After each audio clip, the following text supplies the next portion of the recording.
बिस्मिल्लाहिर्रहमानिर्रहीम, अस्सलाम वालेकुम। विनस स्पोर्ट्स के साथ आपका मेज़बान शहज़ादा मोइन हाजिर है और हम अपने प्रोग्राम में क्रिकेट, हॉकी, फ़ुटबॉल और दीगर खेलों पर बात करते हैं और उसके साथ कोशिश करते हैं जो खेल ग्रास रूट लेवल पर खेले जाएँ उसको अपने प्रोग्राम में शामिल करें। साथ साथ अगर हम बात करें इस वक्त अंडर 19 वर्ल्ड कप में पाकिस्तान टीम की कारकर्दगी के हवाले से तो बड़ा ज़बरदस्त परफॉर्म कर रही है पाकिस्तान की अंडर 19 टीम। दूसरी तरफ है कराची के नेशनल बैंक क्रिकेट ग्राउंड पर जो है सिंध प्रीमियर लीग के मैचेस खेले जा रहे हैं और साथ साथ पाकिस्तान की अंडर 19 वीमेंस टीम भी बांग्लादेश के दौरे पे सहभरी की टूर्नामेंट खेल रही है, वहाँ पर भी बड़ा ज़बरदस्त परफॉर्म करती हुई दिखाई दे रही है। और अपने मुल्क के अंदर मुख्तलिफ जो गेम्स होते हैं और ख़ासकर अगर हम बात करें तो स्कूलों की सतह पर इस वक्त स्पोर्ट्स गाले का काफ़ी इनेकाद किया जा रहा है। हर स्कूल के अंदर स्पोर्ट्स डे मनाया जा रहा है, तो यकीनन हम अपने प्रोग्राम में इस हवाले से भी बात करेंगे। और साथ साथ आज हमने एक ख़ासकर खुसूसी मेहमान को बुलाया हुआ है, काफ़ी अरसे दराज से वो टेनिस से मुंसलिक हैं और एक अरसा उन्होंने टेनिस की अपनी खदमात दे दी और आजकल भी वो 35 प्लस है जो है उस पर भी टेनिस खेलते हुए दिखाई देते हैं। तो हमारे साथ इस वक्त स्टूडियो पे मौजूद हैं सैयद कुतुब अहमद साहब जो नेशनल टेनिस प्लेयर हैं, वो हमारे साथ यहाँ पर मौजूद हैं। उनसे भी माजी में जिस तरह उन्होंने टेनिस के लिए हालिया टेनिस के हवाले से भी बात करेंगे, स्कूलों की सतह पर और कॉलेज और यूनिवर्सिटी लेवल पर किस किस्म का टेनिस का म्यार है उस हवाले से भी बात करेंगे अपने शो के अंदर। और साथ साथ हमारे साथ है जावेद इकबाल भट्टी साहब मौजूद है जो हमेशा हमारे साथ यहाँ पर स्टूडियो पर मौजूद थे।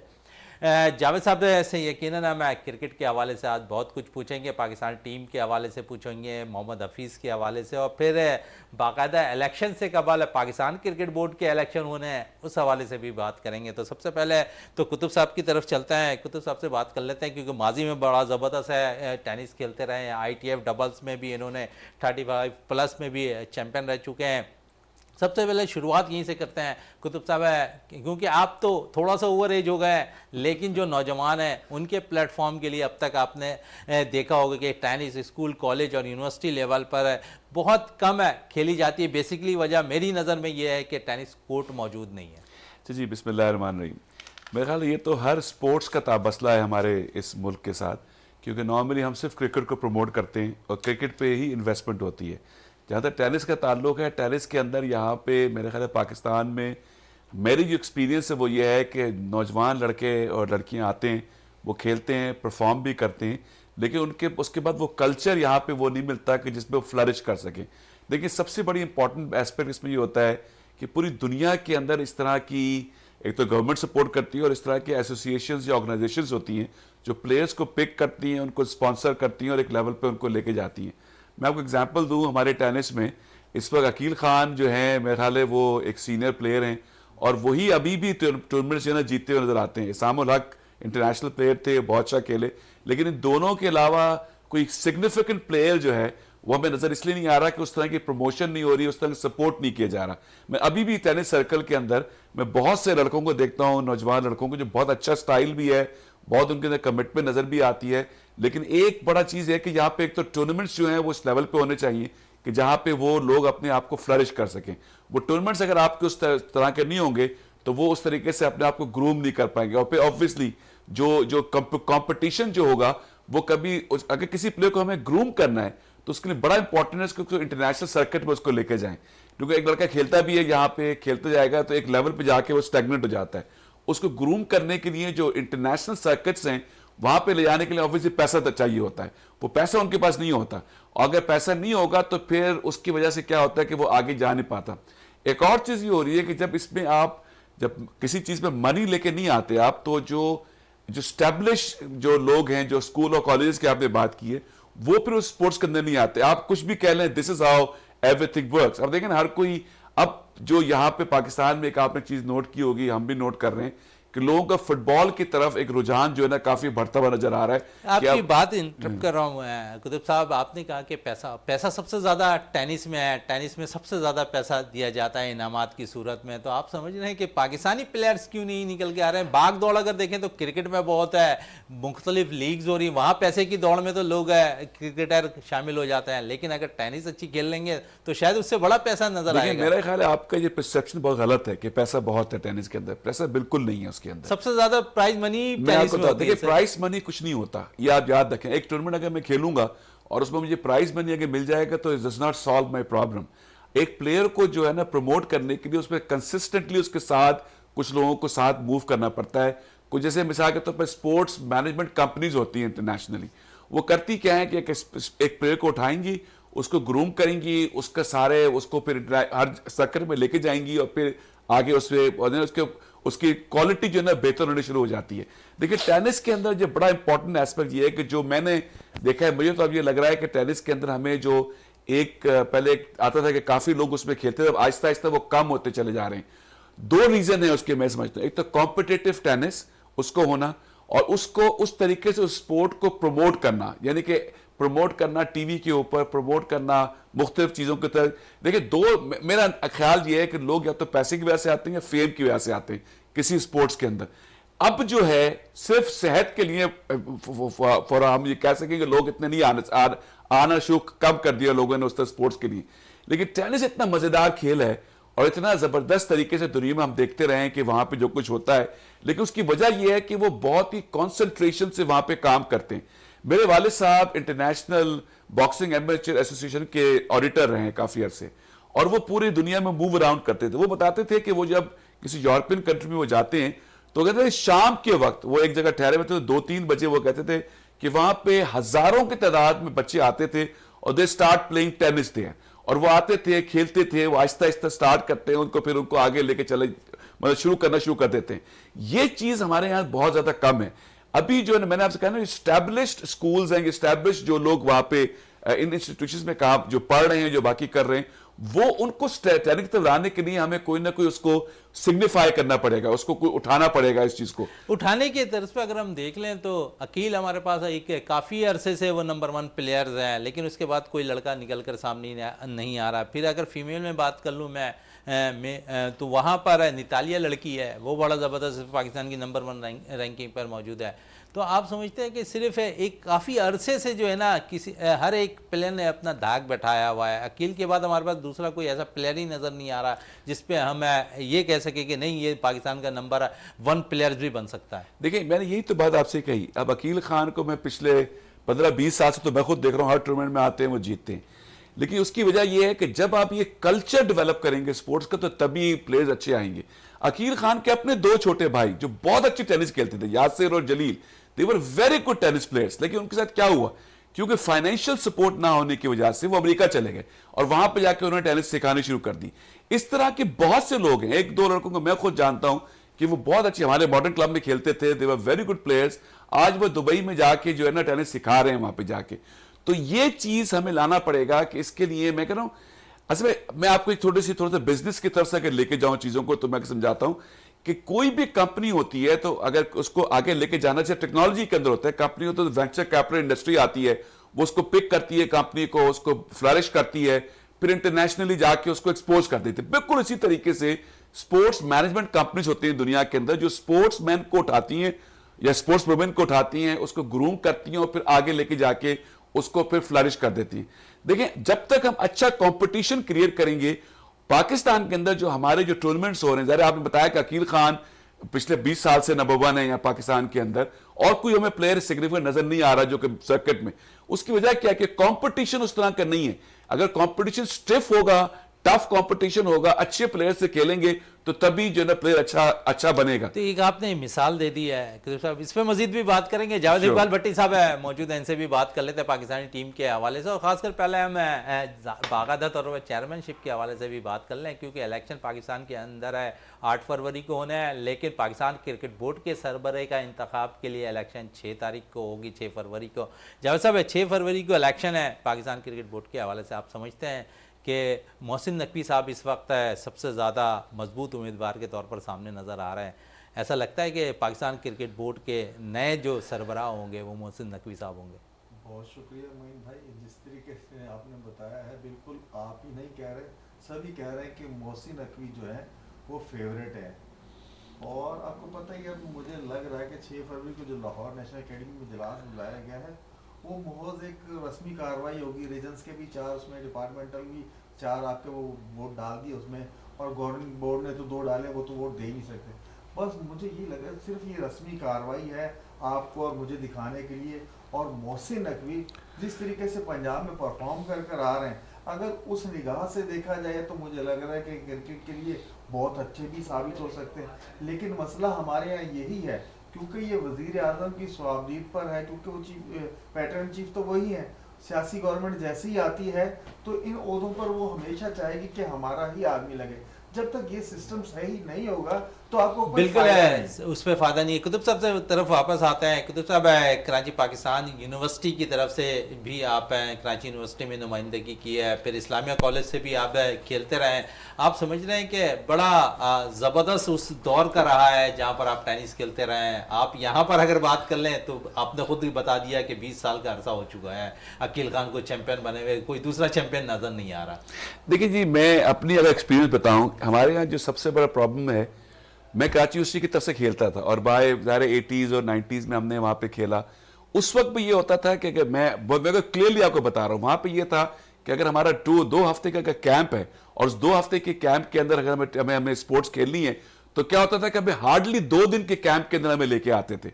और उसी तरह हमारे इस्लामी कॉलेज के साथ भी ये होता था। हम खेलते थे, हमने पूरा कराची का टूर्नामेंट जीता, लेकिन हमें उस तरीके से कोई जो है ना वो सपोर्ट नहीं मिली कभी भी।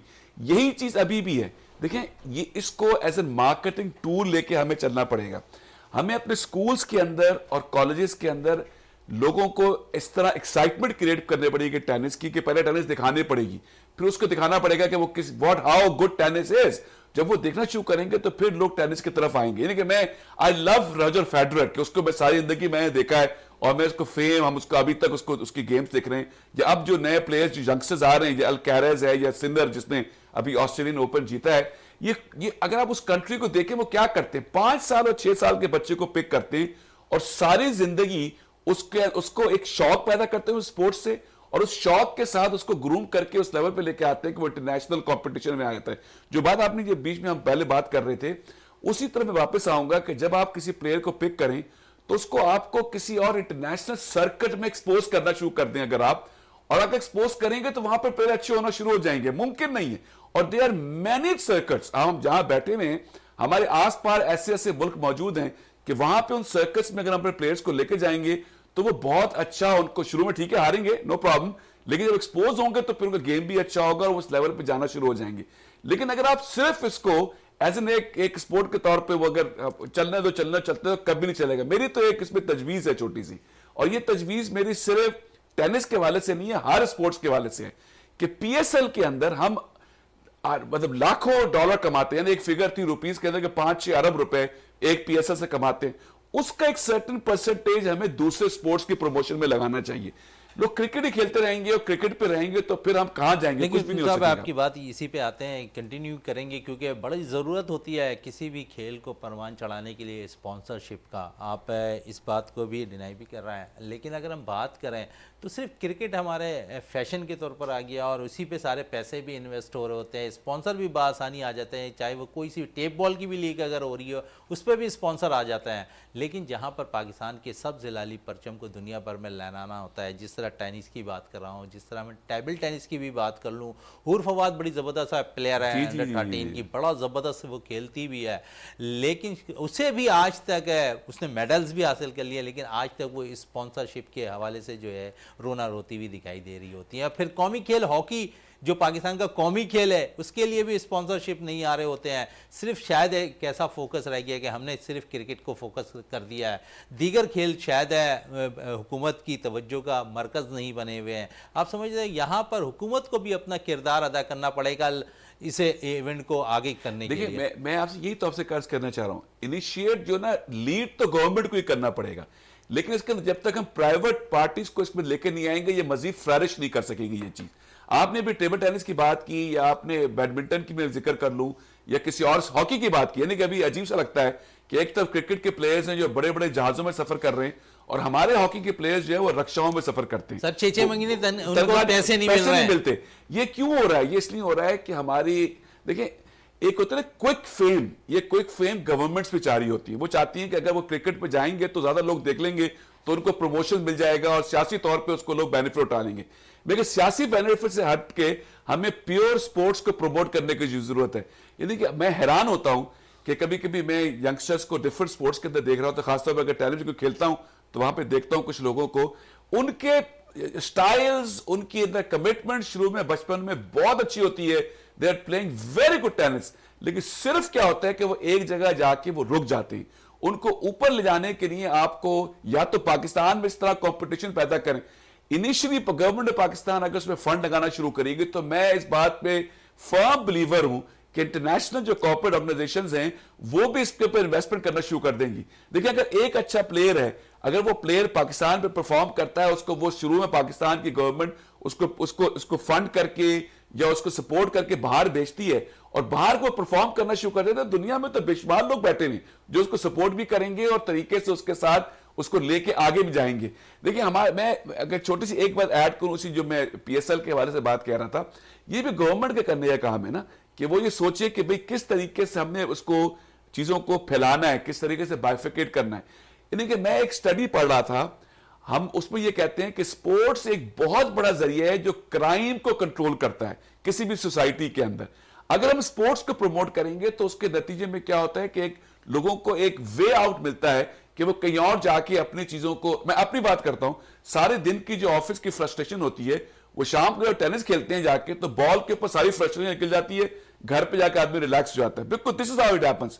तो नौजवान को अगर आप उस तरफ लेके जाएंगे तो वो इस तरीके से वो फ्लरिश करेगा और इस तरीके से परफॉर्म करेगा कि पूरी क्राइम भी हमारे कम होंगे, एक लोगों का आउटलेट भी मिलेगा और हम एक बहुत ही हेल्दी एनवायरनमेंट जो है ना क्रिएट कर। लेकिन इसके इनिशिएटिव गवर्नमेंट को लेना पड़ेगा, गवर्नमेंट को लेने पड़ेंगे। जावेद इकबाल भट्टी साहब, आज अगर हम देखें तो शाहिद आफरीदी बड़ा ज़बरदस्त दबंग बयान भी देते हैं लाला, और आज मेडिकैम और शाहिद खान आफरीदी के दरमियान एक माहिदा तय पाया कैन एकेडमी के अंदर, जहां पर हाई परफॉर्मेंस सेंटर कायम किया जा रहा है। शाहिद आफरीदी के आज उसी तकरीब के अंदर जब शाहिद आफरीदी से तीनों फॉर्मेट की कप्तानी के हवाले से बात हुई तो वही कहता है कि तीनों फॉर्मेट के अंदर एक ही कप्तान होना चाहिए। आज से कुछ दिन कबल है शाहिद आफरीदी कह रहे थे कि हर फॉर्मेट के लिए अलग कप्तान होना चाहिए, लेकिन क्या वजह है कि आज शाहिद आफरीदी का बयान थोड़ा सा चेंज होता दिखाई दिया और वो कहते हैं कि अब तीनों फॉर्मेट पे एक ही कप्तान होना चाहिए।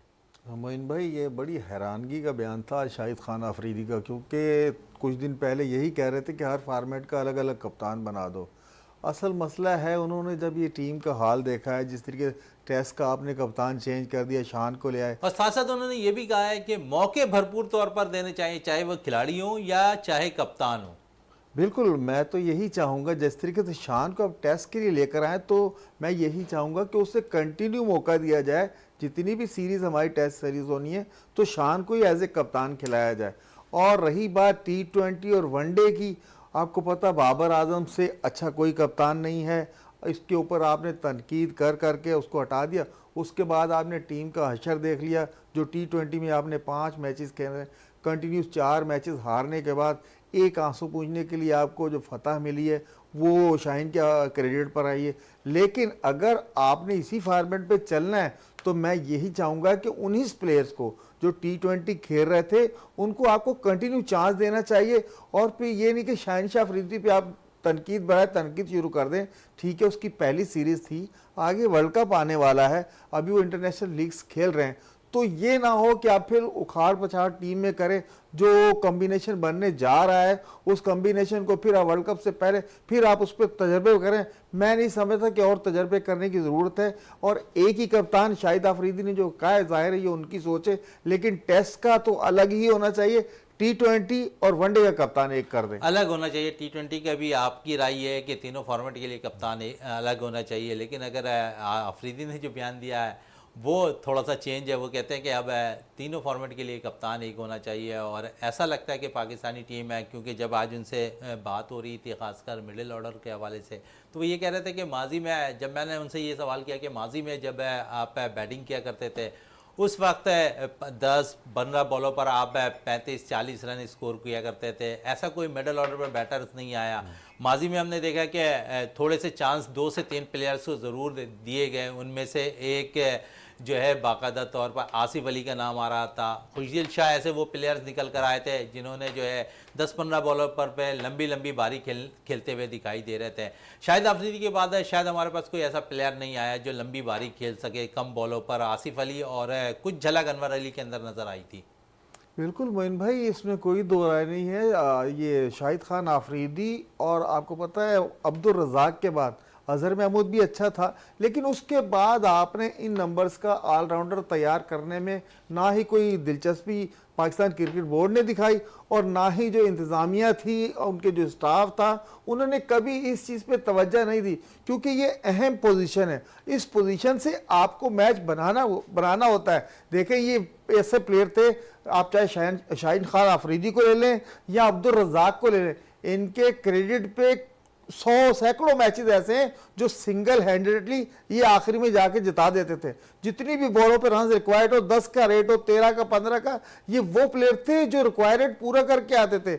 लेकिन अब हमें वो कहते हैं ना, बिल्कुल ही काल पड़ गया, इन प्लेयर्स पे काल पड़ गया। कोई आपके पास ऑलराउंडर जेन्युइन आ नहीं रहा है, कोई ऐसा पंच हिटर नहीं है। आपने देखें, खुशदिल शाह को जाया कर दिया, हैदर अली को जाया कर दिया, चांस आपने मतवातर दिए, लेकिन अब जो आपके पास आजम खान की सूरत में आया है, इफ्तिखार अहमद है। अब देखिए, अब इनको चांस अगर आपने दिया तो इनको कंटिन्यू चांस दें। आजम खान से इस टाइम पे ये जो T20 लीग चल रही है, आजम खान से बड़ा कोई पंच हिटर पाकिस्तान में तो नजर नहीं आ रहा, जिस नंबर पे वो बैटिंग के लिए जाते हैं। लेकिन ये है कि बाहर जब वो जा रहे हैं, जैसे न्यूजीलैंड गए, ऑस्ट्रेलिया जा रहे हैं, उन पिचेस पे उनसे वो परफॉर्मेंस नहीं हो रही जो पाकिस्तान में दे रहे थे। अब देखिए, जैसे ही वो न्यूजीलैंड से वापस आए, बांग्लादेश लीग खेल रहे हैं और वहां वो परफॉर्म कर रहे हैं। इस पे तो मजीद और भी बात करेंगे पंच हिटर के तौर पर, क्योंकि पाकिस्तान के पास मिडिल ऑर्डर पे कोई ऐसा बैटर्स नहीं आ रहा है। हाल ही में अगर हम देखें तो सिर्फ आजम खान ही नज़र आ रहे हैं नौजवानों में, लेकिन हमें ढूंढना पड़ेगा क्योंकि पंच हिटर हमें बहुत ज़्यादा ज़रूरी है। माजी में बाबर रिजवान जब ओपन किया करते थे, बेशक वो 10 ओवर्स खेल लिया करते थे, विकेट सेव करते थे, आखिरी 10 ओवर में आसिफ अली कुछ कारकर्दगी दिखा देते थे, कुछ दिल शाह कारकर्दगी दिखाते, रन एवरेज अच्छा हो जाता था पाकिस्तान का मुखालिफ टीम के लिए, लेकिन ऐसा अब होता दिखाई नहीं दे रहा। आपको मिडिल ऑर्डर पर आज भी फुकदान नज़र आया। आपने आजम को दूसरी दफ़ा मौका दिया, आजम दूसरी दफ़ा भी नाकाम हुआ है। इस पर मजीद बात करेंगे, कुतुब साहब की तरफ चलते हैं। मौके की भी बात हो रही है तो मौके पर थोड़ी सी बात कर लें। अगर बात करें कुतुब साहब, क्योंकि आप जिस दौर में खेला करते थे उस वक्त और अभी भी खेल रहे हैं, लेकिन अगर हम देखें तो कोर्ट की बड़ी कमी है हमारे पास। और जो कोर्ट अगर हम बात कर लें मॉडर्न क्लब की, दीगर और मुख्तलिफ टेनिस कोर्ट की, तो कुछ इस काबिल नहीं है कि उस पर टेनिस हो सके। देखिए, इसमें एक चीज़ इंपॉर्टेंट है कि जो टेनिस के जो कोर्ट्स होते हैं ना, उसका एक अलग फॉर्मेट डिफरेंट हो गया है पूरी दुनिया में जो चल रहा है। यहाँ पे अब ये शुरू हुआ है, जैसे हमारे कराची क्लब ने, जिम खाना ने, यहाँ पे कराची की बात कर रहा हूँ, इसी तरह वहाँ पे लाहौर के अंदर भी वहाँ पे वो सिंथेटिक कोर्ट्स का एक कॉन्सेप्ट आया है जो कोर्ट बनना शुरू हो गए। उसकी पेस बिल्कुल स्लो होती है एज कम्पेयर टू जैसे मॉडर्न क्लब में हमारे क्लब कोर्ट्स हैं या पहले जो हार्ड कोर्ट्स हुआ करते थे। क्योंकि इन हार्ड कोर्ट जब तक आप उस सरफेस पे नहीं जाएंगे, आपको प्रॉपर एक्शन नहीं बनता, प्रॉपर स्टाइल आपका नहीं आता और प्रॉपर कंसिस्टेंसी गेम में आप नहीं ले पाते। तो ये बहुत इंपॉर्टेंट है कि वो इतने महंगे को वो कोर्ट्स होते हैं कि एक कोर्ट जो है वो 4-5 मिलियन रुपीस का जो है एक कोर्ट बनता है जाके। तो ज़ाहिर है वो पाकिस्तान की वो कंडीशन नहीं है कि लोग उस तरह के कोर्ट जो है ना बना सके। लेकिन अब ये शुरू हुआ है, क्लब्स के अंदर वो कोर्ट्स नजर आने शुरू हो गए हैं। मेरे ख्याल है उससे गेम भी लोगों का बेहतर होना शुरू हुआ है। पहले हम ये देखते थे कि लोगों के कंसिस्टेंसी बिल्कुल नहीं होती, 2 शॉट मार के लोग खत्म करने की कोशिश करते थे। लेकिन अब मैं देख रहा हूं कि नौजवान जो हैं वो लंबी रैलीज भी कर रहे हैं और चीजें, उसकी वजह ये है कि इस तरह के एनवायरनमेंट हो रहा है। एक बात मैं सिर्फ ऐड करूं, जो जावेद साहब बात कर रहे थे उस पर इजाजत दे तो बात कर लूं। उन्होंने ये कहा कि जी प्लेयर्स हमारे नहीं आ रहे। देखिए, मसला ये कि PSPCB का भी वही हाल है जो कि गवर्नमेंट का हाल है मुल्क का।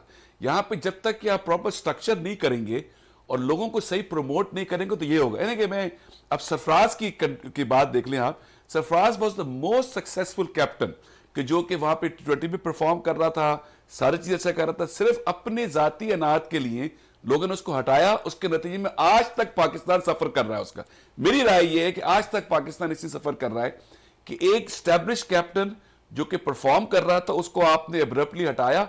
उसके नतीजे में T20 में नंबर 1 थे, अब आप एक मैच नहीं जीत पा रहे। अब जावेद भाई के खिलाफ भी जावेद भाई कह रहे थे कि एक मैच जीत के उसकी क्रेडिट में जाता है, लेकिन मैं समझता हूं ये कोई क्रेडिट नहीं है। हम तो we were number 1 team at the moment T20 के अंदर।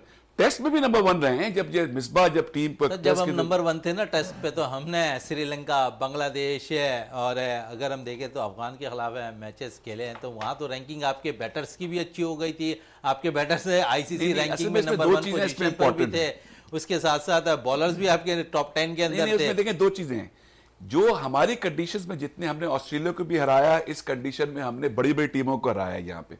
देखें, ये अगर एक चीज समझ लें पहले, ये जरूरी नहीं है कि जी अगर हम बाउंसी पिचेस पे जाके खेलेंगे और हार रहे हैं तो हम कहेंगे कि हमारी टीम बहुत खराब होगी। ठीक है, इट्स डिफिकल्ट, लेकिन यही हाल उनका यहाँ पे भी हो रहा था। जब वो यहाँ पे आते थे और यूएई जब हमारा होम था और वहां पे मैचेस हो रहे थे, तो पाकिस्तान ने बहुत अच्छी तरह हराया उनको, और उनको वो बहुत कन्विंसिंगली हराया वहां पे ना। तो देखिए, मेरा ये ख्याल है कि इसमें सारी चीज को मैनेज करने के लिए लीडरशिप रियली काउंट्स, कि आपका लीडर कैसा है। Misbah was a good captain, उसने चीजों को मैनेज भी किया इस लेवल पे, लेकिन Sarfaraz was a very good captain, उसने परफॉर्म। बाबर को कप्तान नहीं मानते। देखिए, Babar is a very good player, लेकिन he is not a good captain. देखिए, ये हमें समझना चाहिए कि एक अच्छा खिलाड़ी अच्छा कप्तान नहीं हो सकता। कप्तान वो होता है जो प्रेशर में जो है ना चीजों को मैनेज भी करे और प्रेशर में डिसीजंस ले, रिस्की डिसीजंस ले जाके। ये चीज हमने तो वर्ल्ड कप में तो कम से कम नजर नहीं आई बाबर के, बिल्कुल नजर नहीं आई। He was scary, he was very scare कि कुछ हो ना जाए। उस चक्कर में ना he was not taking bold decisions. इसकी वजह से हम नीचे से नीचे नीचे जाते चले गए। तो ये जब तक नहीं करेंगे और पीसीपी के अंदर अपने वो कहते हैं ना कि जाती ख्वाहिश की बुनियाद के ऊपर काम करने के बजाय जो डिजर्विंग है, यानी अब एक बात है, पता नहीं आप लोग, रबीज राजा साहब को सरफराज पसंद नहीं थे, तो सरफराज को उन्होंने पूरी कोशिश की, हर तकरीर में हर जगह वो सरफराज के खिलाफ बात करते हैं। वो इसलिए करते हैं कि वो अब उसकी वजह होगी कि वो नहीं पसंद है उनको। तो इसलिए ये चीजों को हमें खत्म करना पड़ेगा। अगर कोई बंदा है और वो लीडर है, वो अच्छा परफॉर्म कर रहा है, तो लेट्स सपोर्ट। लेकिन इसमें तो हम देखते हैं कि थोड़ी सी ग्रुप बंदी है, जिसके बाइस है कप्तानी पसंद भी नहीं आती है, प्लेयर्स इन होते हुए दिखाई नहीं देते। टीम के अंदर भी तो ग्रुप बंदी नजर आती है ना। देखें, ये ग्रुप बंदी भी इसलिए होती है कि जब आपके पास लूज मैनेजमेंट होती है, उसी वक्त ये प्रमोट करते हैं। जब आप एक डिसीजन लें और जो डिजर्विंग लोग हैं उनको आप आगे लेकर आएंगे, तो ग्रुप बंदी भी खत्म हो जाती है। ये याद है सरफराज जब मैं अगर एग्जाम्पल इसलिए दे रहा हूं कि ये नियर फ्यूचर, नियर हमारा पास के एग्जाम्पल है कि जब था तो ग्रुपबंदी में नजर नहीं आती थी, टीम वन होके खेलती थी और वो परफॉर्म कर रहे होते थे। आपने एब्रप्टली एक चीज को चेंज किया, तो हर बंदा ये समझता है कि अच्छा मैं भी कैप्टन बन सकता हूं, और हर कोई कैप्टन बनने की कोशिश में लग जाता है। उस वजह से आपकी जो पूरी स्ट्रक्चर है वो नीचे जाना शुरू होता है और आपको खराबी पैदा शुरू हो जाती है। इससे थोड़ा सा बरक्स से अगर हम देखें तो पाकिस्तान सुपर लीग के अंदर कोयटा ग्लैडिएटर्स हालांकि एक दफ़ा टाइटल ज़रूर जीतने में कामयाब हुई है, लेकिन उन्होंने कभी भी कप्तानी के हवाले से जब भी नदीम उमर साहब से बात होती है तो उनका एक ही बयान होता है कि हमारा कप्तान ही सरफराज अहमद है। हालांकि नाकामियों का सामना भी करना पड़ा, बुरी बुरी शिकस्तें भी हुई कोटा को, लेकिन लीड करने के लिए वो सरफराज को ही तरजीह देते हैं। देखिए, यही तो चीज़ मेरे ख्याल है नदीम उमर साहब की कंसिस्टेंसी की बहुत अच्छी मिसाल है। देखिए, मैं आई नो कि कोयटा ग्लैडिएटर जो है, हालांकि मेरी फेवरेट टीम के तौर पे मैं आई बीन वाचिंग दिस कि हमेशा कोयटा को सपोर्ट करता हूँ। लोग कहते हैं कराची को क्यों नहीं करते, अब कराची में नहीं, सरफराज अहमद शायद वहाँ पे कैप्टन है, उसको पसंद है, उसकी जो टीम। इनके साथ पिछले 2 सीजन के साथ कुछ गड़बड़ भी, उनके चॉइस ऑफ प्लेयर्स वो प्रॉपर नहीं कर सकते, खासतौर पे वॉटसन के बाद जो कि ऑस्ट्रेलियन प्लेयर था उसके बाद, और इन्होंने प्रॉपर जो चॉइस ऑफ प्लेयर उस तरीके से नहीं कर पाए जिससे उनको नुकसान होना शुरू। तो भाई इन्होंने प्लेयर्स भी रिलीज कर दिए जो खेलने वाले जी जी जी, वो असल में वही पैसे का चक्कर होता है ना कि दूसरे को जो है ना उनको they have to manage those thing. तो वो अगर ये प्रॉपरली कर ले, मेरा ये ख्याल है कि इस दफा जो मैं अभी थोड़ा फॉलो करने की कोशिश कर रहे हैं कि वो कोशिश कर रहे हैं कि प्रॉपर कंसिस्टेंट प्लेयर, कोई 1-2 प्लेयर जो पहले इनके साथ अच्छा खेलते रहे, जैसे साउथ अफ्रीका, मेरे नाम जैसे पे निकल रहा है, जो left hand south Africa player है कि जिनको वो पहले बहुत अच्छा परफॉर्म करते रहते हैं, वो दोबारा लेके आ रहे हैं कोयटा ग्लैडिएटर के अंदर। वो इस तरह की चीजें करेंगे तो they will perform again, I am sure about this. लेकिन इस दफा तो शेन वॉटसन भी कोयटा ग्लैडिएटर्स के साथ मुंसलिक हो गए हैं थोड़ा सा, क्योंकि इन्हीं के कोचिंग जिस वक्त वो खेला कर रहे थे उस वक्त कोयटा ने कामयाबी हासिल की थी, टाइटल अपना जीता। तो इस दफा साथ सरफराज को शेन वॉटसन का भी होगा, तो फर्क तो थोड़ा बहुत फर्क पड़ेगा और बहुत फर्क पड़ेगा। मेरा ये ख्याल है कि इस सीजन में Quetta will definitely perform good, लेकिन हमारे यहाँ और भी बेशुमार फैक्टर्स होते हैं। अगर वो फैक्टर्स इन प्लेस ना आए और इनको चॉइस ऑफ प्लेयर्स करने का मौका सही मिल गया, तो I think they will perform much better than the previous 2 seasons. क्योंकि उनके एक दफा तो इतनी ट्रैवलिंग उनको इतनी करनी पड़ गई, वो सरफराज गए थे लोग इतनी ट्रैवल करते करते कि वो उसको प्रॉपरली उसको वो अपने आप को एक कस्टम ही नहीं कर पा रहे थे जो एनवायरमेंट उनको हो रहा था। ये इस तरह की चीजें आ जाती हैं, लेकिन मेरा ख्याल है उसके अंदर कमिटमेंट मौजूद है उस प्लेयर के अंदर। वो जो है ना कमिटमेंट के साथ अपनी 100% 150% लगाता है। यही चीज ने पाकिस्तान टीम में लगाई थी तो पाकिस्तान को बेनिफिट्स हुए थे। अभी भी जो उसके साथ किया उन्होंने टेस्ट क्रिकेट के अंदर, अगर एक बंदा एक टेस्ट में परफॉर्म नहीं कर रहा और पूरे लोकल सर्कल के अंदर वो 100 से 100 के 100 बना रहा है, तो आप फौरन पाकिस्तान के सबसे बड़े टूर्नामेंट काज़म ट्रॉफी का उसमें बेस्ट बैटर हो रहा है। हाँ, नेशनल T20 के अंदर है, गो के वो आखिरी नमात में टीम के साथ मुंसलिक हो गए तो वहाँ नहीं खेले, लेकिन हमने देखा कि बाकायदा तौर पर जो टूर्नामेंट हुआ 50 ओवर का, उसमें अच्छी विकेट कीपिंग का मुजाहरा किया उन्होंने। तो एक ऐसे बैटर्स के साथ नाइंसाफ़ी करना सरासर गलत होता है, जो बाकायदा तौर पर पाकिस्तान के काम भी आ रहा है। अपने काफ़ी अरसे के बाद सरफराज को जब मौका दिया ऑस्ट्रेलिया के खिलाफ तो बेस्ट बैटर के तौर पर वो सामने आ गए। तो सरफराज एक ऐसा प्लेयर है जो पाकिस्तान को शायद है हर किसी की नज़र में ये है कि 50 ओवर हो या टेस्ट मैचेस, कम से कम ये दो फॉर्मेट के लिए उसे कप्तान दोबारा नामजद कर दिया जाता तो जावेद मियांदाद ने ये बात कही है अभी लास्ट जो मेरे ख्याल एक 15-20 दिन पहले उन्होंने एक स्टेटमेंट दिया है। उन्होंने कहा कि पाकिस्तान ने इतना बड़ा चांस को मिस किया है, जो उन्होंने शान को कैप्टन बनाया, उसके बजाय अगर ये सरफराज को कैप्टन बनाते तो कंसिस्टेंसी टेस्ट में भी आनी थी और वनडे में भी आनी थी। ठीक है, उसकी एज उस तरह की नहीं है कि शायद वो T20 उस लेवल पे खेल सके, लेकिन उसके बावजूद भी उसके अंदर कमिटमेंट मौजूद है। उस कमिटमेंट के साथ कप्तान अंडर 19 जीता करता हुआ आ रहा है, कॉलेज में, यूनिवर्सिटी पे, फिर अंडर 15, 16, 19 में उन्होंने कप्तानी की, पाकिस्तान को टाइटल जितवाया 19। बिल्कुल, और देखिए हमारे 1992 के बाद जो चैंपियंस ट्रॉफी 2017 की जो हमने 50 ओवर्स की जीती है, इस 50 ओवर्स की उसके ऊपर आप परफॉर्म करके जीता है ना उसने, वो परफॉर्म आप करेंगे तो फिर आप बहुत सारी चीजें ना बेहतर कर सकते हैं। तो यही वो चीज है कि जिसको हमें आगे लेकर जाने की जरूरत है। लेकिन देखिए मेरा एक पॉइंट ऑफ व्यू है इसके ऊपर, और पॉइंट ऑफ व्यू मेरा ये है कि जो सियासी मामलात होते हैं ना, उसको स्पोर्ट्स के अंदर उसी तरीके से हैंडल करना चाहिए। और हमें सियासत के अंदर कोशिश ये होनी चाहिए कि स्पोर्ट्स को हम प्रमोट करें, प्रमोट को लेकर आए, उसको हम इस तरीके से मैनेज करें कि ताकि यहां पे स्पोर्ट्स कल्चर प्रमोट हो, फेवरेटिज्म को खत्म करें। ये जब तक हम ये नहीं, अभी देखें ना, अभी हमारे जो आपके एक्स पीसीबी के चेयरमैन साहब हैं, वो सिर्फ पीपल्स पार्टी को पसंद थे तो उस पर पीडीएम में गवर्नमेंट में उनको लगा दिया गया। अब उनकी गवर्नमेंट खत्म हो रही है तो एक और साहब आने, अब लग रहा है कि जी वो फलाने साहब उनके फेवरेट हो गए हैं, तो वो अब ये पंजाब के जो चीफ मिनिस्टर साहब हैं मोहसिन नकवी साहब आने की कोशिश कर रहे हैं। देखिए ये चीजें खत्म करने पे, the person who deserves to be the PCB chairman, he has to be there, वो आएगा, परफॉर्म करेगा, तभी हम बेहतर काम करेंगे। चैंपियनशिप के हवाले से अगर थोड़ी सी बात कर लें हम, तो रमीज राजा बेशक पाकिस्तान क्रिकेट बोर्ड के चेयरमैन रह चुका है, लेकिन अब क्योंकि अगर हम देखें सियासत से हटकर हमारे पास काफ़ी साबका क्रिकेटर्स भी हैं, जावेद मियांदाद, सादिक मोहम्मद, अगर ये चेयरमैनशिप की तरफ आ जाएं तो कुछ बेनिफिट, क्योंकि उन्हें बहुत ही होनो ज़रूर पता होती है क्रिकेट के हवाले से, बहुत से मामलात ऐसे, क्योंकि सिर्फ आपको चेयरमैनशिप नहीं है, डोमेस्टिक सतह पे भी नज़र रखनी है कि डोमेस्टिक पे क्या कुछ हो रहा है, किस किस्म की क्रिकेट चलानी है। रमीज राजा का एक इनिशिएटिव बड़ा ज़बरदस्त रहा है, जो उन्होंने बेशक ये कह रहे हैं कि 19 का जो उन्होंने टूर्नामेंट करवाया था वो शायद मौजू नहीं था, लेकिन वहाँ से ही 5 से 6 लड़के इस वक्त पाकिस्तान क्रिकेट टीम को रिप्रेजेंट कर रहे हैं, तो यकीनन वो इनिशिएटिव तो अच्छा रहा जहाँ पर उन्होंने उस तर्ज की क्रिकेट खिलाई। बेशक बहुत से उनको तनकीद का निशाना बनाया गया था। देखिए मेरा ये ख्याल है कि एक मैं छोटी सी आपसे डिसएग्री करूँगा चीज़ के ऊपर। देखिए यहाँ पे ना आपको हो सकता है कि क्रिकेटर जो है ना वो बेस्ट मैनेजर ना हो, जब मैनेजमेंट वो प्रॉपर ना कर सके, जो तरीके का जो बंदा जो हेड ऑफ डिपार्टमेंट या हेड ऑफ इंस्टीट्यूशन अगर होता है, उसकी क्वालिटी ये होती है कि जिस जो ग्रे एरिया वो है वहां पे वो उसके कंसल्टेंट्स को लेकर आए और प्रॉपर उनकी सुने और उसके बाद उस पर काम करे। रमीज राजा साहब के बारे में भी बहुत सी बातें हुई कि वो कुछ क्या था और क्या नहीं था, उस पर बहस में पड़े बगैर मेरा ये ख्याल है कि हमें एक चीज को समझना चाहिए, और वो समझना ये चाहिए कि हम जो काम कर रहे हैं उस काम के अंदर हमें ऐसे लोगों को साथ इन्वॉल्व करने की जरूरत है कि जो हमारे साथ एक क्रिकेट की बेटरमेंट की तरफ काम कर सकें और क्रिकेट को प्रमोट कर सकें। जब तक हम ये काम नहीं करेंगे, उस वक्त आपने बड़ी प्यारी बात कही कि लोग ग्रास रूट लेवल पे या डोमेस्टिक क्रिकेट के बारे में, क्योंकि वो नेशनल क्रिकेट को सिर्फ इसलिए फोकस करते हैं कि वहां फेम मिल जाता है, वहां पे लोगों के सामने आप सामने आ जाते हैं। अगर आप ऑफ द कैमरा काम करेंगे तो तभी आप लोकल स्ट्रक्चर को जो ना प्रमोट कर सकते हैं। वहां पे तो कोई कैमरेज नहीं आएंगे, शुरू में तो आपको खुद ही भागदौड़ करनी पड़ेगी और किसी को काम करना पड़ेगा। पूरी दुनिया के अंदर जो ऑस्ट्रेलियन क्रिकेट जो बेस्ट है इस वक्त, उसकी वजह यह कि उनका स्ट्रक्चर बेहतरीन है। They have the complete structure starting from school to the national team में पूरा एक स्ट्रक्चर, स्कूल्स के कॉम्पिटिशंस होते हैं, कॉलेजेस के होते हैं, फिर वो आगे जाते हैं, फर्स्ट लेवल डिग्री है, फिर सेकंड डिग्री है, इस पर चलते जाता है। ये स्ट्रक्चर बिल्ड करने के लिए उनको नीचे उतरना पड़ेगा, वहां पे जाना पड़ेगा, वहां पे उनको मिलना पड़ेगा।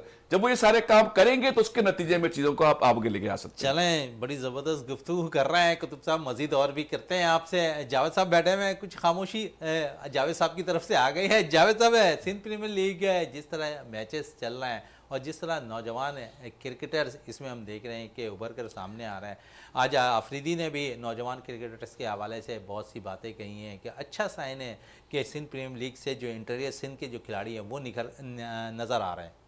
बिल्कुल मोइन भाई, अच्छा साइन तो तब होगा ना जब आप उन प्लेयर्स को जो है आप 11 में उतारेंगे, उनको मैचेस देंगे। जब आपने सिलेक्ट भी अगर कर लिया, डगआउट में बैठे रहेंगे, तो मैं नहीं समझता उन बच्चों को कोई फ़ायदा होगा, क्योंकि टैलेंट तो उनमें कूट कूट कर भरा हुआ है। लेकिन जब तक आप उनको ग्राउंड में नहीं उतारेंगे तो मैं इसका सिंध प्रीमियर लीग का जो है उन लड़कों को कोई फ़ायदा नहीं हो रहा है। आपको पता सारे नेशनल प्लेयर जो हैं वही तकरीबन हर टीम में खेल रहे हैं। अगर एक दो लड़के डाले हैं तो उनको चांस के मुंतज़िर, उनको चांस नहीं मिल रहा। तो ये सारी चीज़ें सिंध प्रीमियर लीग को मैं नहीं समझता कोई इतनी कामयाब चीज़ें। और फिर जिन दिनों में प्रीमियर लीग आप करवा रहे हैं उन दिनों में इलेक्शन का माहौल बना हुआ है, तमाशे स्टेडियम का रुख नहीं कर रहे, सिर्फ प्लेयर्स ही बैठे होकर एक दूसरे का मैच देख रहे होते हैं। तो ये सारी चीज़ें मैं समझता हूँ कि सिंध प्रीमियर लीग जो है ना वो कामयाब नहीं हो सका जिस तरीके से इसको हाइप दी थी, इसको उठाया गया था। कराने के लिए कोशिश की गई, लेकिन इसके दरमियान हमने देखा कि डिपार्टमेंट क्रिकेट टूर्नामेंट का फाइनल मैच होना था नेशनल बैंक क्रिकेट ग्राउंड पर, लेकिन शायद सिंध प्रीमियर लीग और दीगर मामलात के बाइस है वो तातीलात का शिकार हो गई, मज़ीद आगे की तरफ चले और फाइनल डेट अब तक नहीं आई है। जो हमारे ज़राए वो यही कह रहे हैं कि 6 फरवरी से 10 फरवरी तक ये फाइनल मैच वापडा और SNGPL के दरमियान खेला जाना है नेशनल बैंक में। लेकिन उससे कबल अगर हम देखेंगे तो 8 तारीख को बाकायदा पाकिस्तान भर के अंदर जो है इलेक्शन है। क्या आप समझते हैं कि फ़ाइनल हो सकता है इससे 6 से 10 के दरमियान? नहीं मोइन भाई, पॉसिबल ही नहीं है, ये फाइनल हो ही नहीं सकता। ये तो बल्कि इलेक्शन क्या, अब तो ये PSL के बाहर के विंडो नज़र आ रहा है। उससे पहले तो कोई विंडोज़ भी नहीं है जिसमें आप ये फाइनल करवा सकें। आपने सिंध प्रीमियर लीग की वजह से जो इतना बड़ा डिपार्टमेंटल फाइनल होने जा रहा था वो आपने मुलतवी करवा दिया, कि आगे कर दिया, फिर डेट दे दी 6 से 10। अगर 6 से 10 फर्ज करें डेट दे भी देते हैं तो 8 तारीख को तो नेशनल इलेक्शन है, आप कैसे उस दिन मैच रख सकते हैं? तो मैं ये देख रहा हूँ कि ये अब जो आगे PSL के बाद ये लंबाई में चढ़ा के जो नया PCB चेयरमैन आएगा मुझे लगता है वही आके डेट अनाउंस करेंगे तो ही ये होगा। चले, चेयरमैनशिप के हवाले से कुतुब साहब बड़ा दबंग अंदाज में बातें कर रहे हैं तो मजीद दिल कर रहा है कुतुब साहब से चेयरमैनशिप के हवाले से भी बातें कर लें। कुतुब साहब है, पाकिस्तान क्रिकेट बोर्ड के अंदर इससे 3 से 6 माह के अंदर हमने देखा कि 4 चेयरमैन चेंज हो गए। अब वही बात आ गई कि अगर आपका सरबरा मजबूत होगा तो शायद पाकिस्तान क्रिकेट की टीम भी मुस्तहकम होती हुई नज़र आएगी। आप समझते हैं कि ये दुनिया भर में शायद जग हसाई का सबब बनता जा रहा है हमारे ये पाकिस्तान क्रिकेट बोर्ड की चेयरमैन के मसले? देखिए ये 100% जगहसाई बन रही है। देखिए मैं इस बात का फर्म बिलीवर हूँ कि जो अगर जब तक इसको आप उससे पॉलिटिकल बैकिंग किससे ख़त्म नहीं करेंगे ना, चीज़ें बेहतर नहीं होंगी। यानी अगर फ़र्ज़ करें कि वो मामला तो ये ना, मैंने बताया ना ज़क्का अशरफ साहब, क्योंकि वो उस वक्त की PDM के गवर्नमेंट और पीपल्स पार्टी के वो हिमायती थे तो उन्होंने फ़ौरन उसको उठा के लेकर आ गए, ये देखते बगैर कि वो क्या करेंगे और क्या नहीं करेंगे या क्या उनकी परफॉर्मेंस रही है। ये देखें, ये समझने की जरूरत है। जो प्योर डिजर्विंग लोग हैं जब तक आप उनको ऊपर लेकर नहीं आएंगे, उनको बिठाएंगे नहीं वहां पे, आपका स्ट्रक्चर प्रॉपर नहीं हो सकता। देखिए जिस तरीके एक साहब बात कह रहे थे कि जिस तरीके से पाकिस्तान की गवर्नमेंट चलती रही है इसी तरीके से PCB का हाल होता चला जा रहा है। हम पाकिस्तान को भी मिसमैनेज करते चले जा रहे हैं और यही चीजें PCB के साथ भी कर रहे हैं। हमें इस चीज को प्रॉपर करने की जरूरत है, यह समझने की जरूरत है कि कौन सा बंदा क्या काम बेहतर कर सकता है। देखिए PCB जो है ना वो मनी मेकिंग इंस्टीट्यूशन बन चुका है, यहां पे बहुत पैसा है। तो सियासी जो गवर्नमेंट बनती हैं जो हमारी पीपल्स पार्टी की या नून लीग की जब आगे गवर्नमेंट नहीं है, वो भी उस पैसे की चीजों के पीछे जाने की कोशिश करते हैं और उनका फेम भी नजर आता है कि यार इसको किसी तरीके से आप अपने मतलब के लिए इस्तेमाल कर सकें। ये चीजें हमें स्टॉप करने की जरूरत है। हमें ऐसी चीजें करने की जरूरत है कि जो हमारे पाकिस्तान के लिए और PCB के लिए और खासतौर पर क्रिकेट और फिर क्रिकेट के साथ साथ अदर स्पोर्ट्स के लिए भी बेहतर हो। जब तक हम ऐसे नहीं सोचेंगे ना तो उस वक्त तक हम बेहतर नहीं कर सकते, हम बेहतर नहीं हो सकते। बड़ी ज़बरदस्त गुफ्तगू करते रहे हैं सैयद कुतुब अहमद साहब, हमारे साथ है जावेद इकबाल भट्टी हमारे साथ है मौजूद थे आज शो के अंदर। जावेद साहब आपका बहुत शुक्रिया, कुतुब साहब आपका बहुत बहुत शुक्रिया। प्रोग्राम का अख्ताम करते हैं इस दुआ के साथ कि पाकिस्तान में खेल और खिलाड़ी तरक्की करते रहें और पाकिस्तान का सब हिलाली परचम दुनिया भर में रोशन रहे। इसी के साथ अपने मेज़बान शहजादा मोइन को इजाज़त दें। पाकिस्तान जिंदाबाद।